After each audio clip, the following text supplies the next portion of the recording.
Hello बच्चों, let's read the question. The question says a rope of mass 5 kg is moving vertically in vertical position with an upward force of 100 Newton acting at the upper end and downward force of 70 Newton acting at the lower end.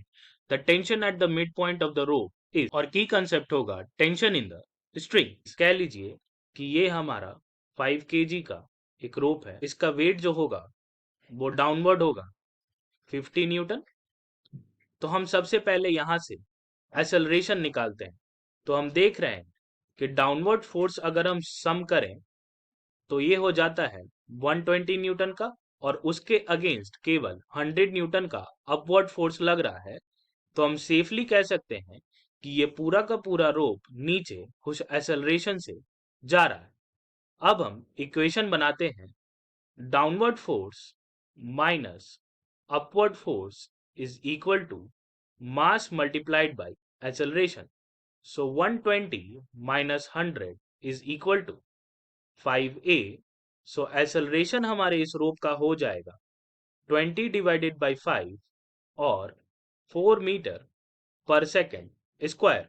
अब क्योंकि हमें centre में लगने वाले tension को निकालना है तो हम इस रोप को सेंटर से दो भाग में बांट देते हैं।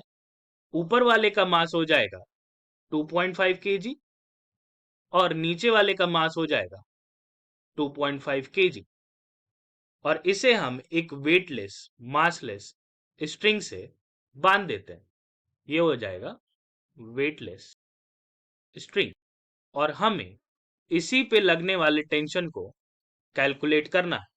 तो अगर हम सिंप्लीफाई करें तो हमारा फ्री बॉडी डायग्राम कुछ ऐसा दिखना। अब हम ब्लॉक बी के अबाउट अपना इक्वेशन रिजॉल्व करेंगे।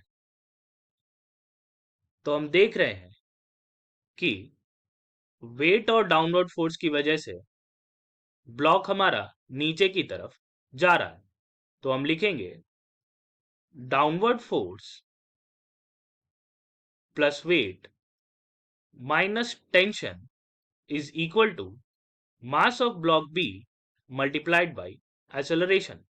डाउनवर्ड फोर्स हो गया 70 न्यूटन का, वेट ऑफ ब्लॉक बी हो जाएगा 25 न्यूटन का, टेंशन हमें कैलकुलेट करना है, मास ऑफ स्मॉल ब्लॉक है 2.5 kgs और एक्सेलरेशन हमने निकाला था 4 मीटर पर सेकेंड स्क्वायर। सो यहां से हमें दिख रहा है कि टेंशन की वैल्यू हो जाएगी 85 न्यूटन। तो हमारा आंसर होगा option number C, sorry option number B 85 newton. Hope you understood it well. Best of luck.